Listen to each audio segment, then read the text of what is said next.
Hey guys, lots to cover today. Right now I'm talking about a lot of politics stuff that's going on in England. So they have their elections in December. The December before we have ours, which are in November. So it's technically the year before.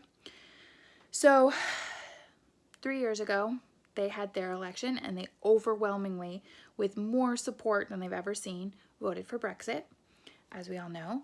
And then 3 years later, nothing happened. So they just had their elections and Boris Johnson won by a lot, which is the Republican side of things. So in England, the Republicans are called Tories and the Democrats are called Labour. So like left, right, you know?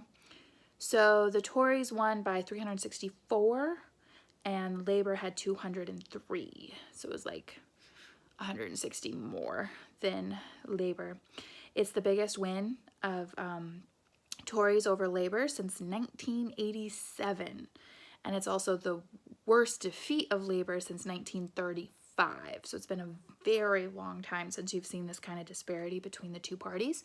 And you do see, the reason I'm talking about this is you see a reflection between what's happening in England in their elections and then what you see here. So Brexit happened, which was a huge wide upset in the world. The polls were all wrong on that. Nobody expected it. It was crazy. Everybody was in an upset over it.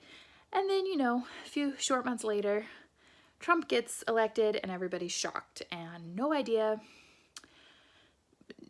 cannot believe that this is happening. So I feel like you can kind of see a prediction of what's going on. So they were surprised again by how much the Tories won because the Labour Party was so excited by their own policies within their own groups. They were very, very confident and got demolished. So very interesting to see how that worked out. There's areas and districts within England that have been blue for over 300 years. And for the first time in 300 years, they turned red. And they all voted in Boris Johnson because he was the candidate who was promising to get Brexit done. And 3 long years later, after it had been voted in, Boris Johnson got it done. And they left on January 31st. So just a couple of weeks ago, this historic moment of the UK leaving the EU. So that's very, very exciting.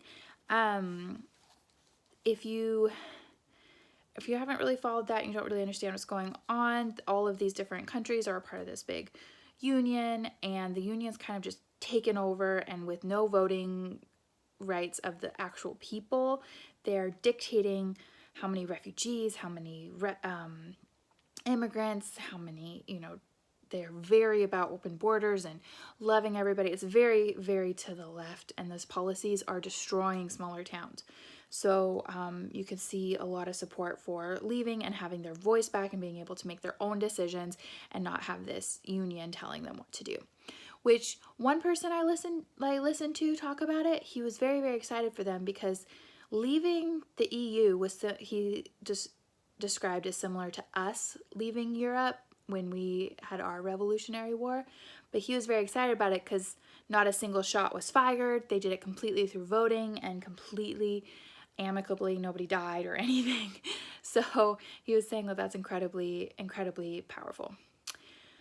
So I want to talk about a couple other things that are happening over there. There's this business owner who's a retired cop who had the police call him to check his thinking about a tweet that he posted. And he had this cop explaining to him how he can't be saying these transphobic things, and how sometimes a baby is born with a female brain and then accidentally grows a male body, and that person then needs to transition, and you need to completely subscribe to that belief, and if you don't, you're a hateful person and it could escalate into other crimes. He was very, very confused by this and was asking, so did I break any laws? Did I do any crimes? What is going on? And they're like, no, you didn't actually commit any crimes. You committed a non-crime. But there's a report that they're doing now about non-crimes, and they're making these hate lists. if anybody reports you for a tweet and feels that you've been hateful towards them, especially if it's towards a class that's been that's being protected, such as gender, you know, I don't know, the really liberal stuff everybody's talking about, then you get reported to the police and they create a file on you that will come up on background checks and all sorts of things. So it is a legal thing that they're doing with no actual evidence and no due process. And he was like, how can I fight this? How can I get this off my record? And they said there isn't any way.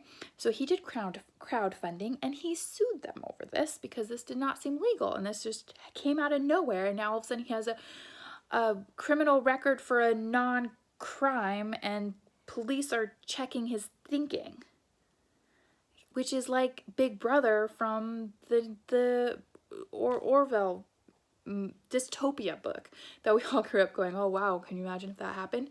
It's happening. So anyway, he sued them. He just won this week. So that just happened. And police are no longer allowed to do that. So that's very exciting. But it is still getting pretty serious over there. A comedian spent 3 months in jail for telling a joke that they decided was hateful and horrible. And he actually went to court and got sent to jail for something he said. So free speech is definitely not a thing in England.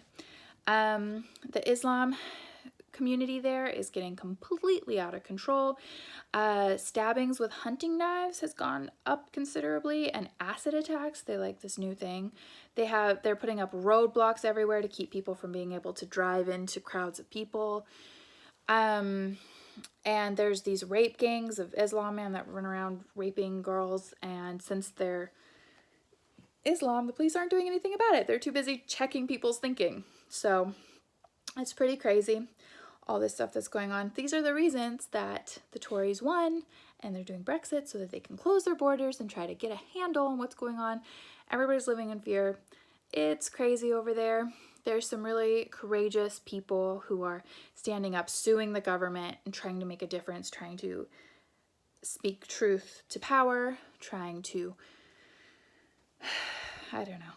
Anyway, that's what's going on over there. We kind of hope that, be praying for England. But I think what happened with England in their voting is bodes well for us. I feel like we shall follow suit in November if patterns are true to form, and the polls there are similar to here. So the polls are broken. They don't work at all. All right, see ya.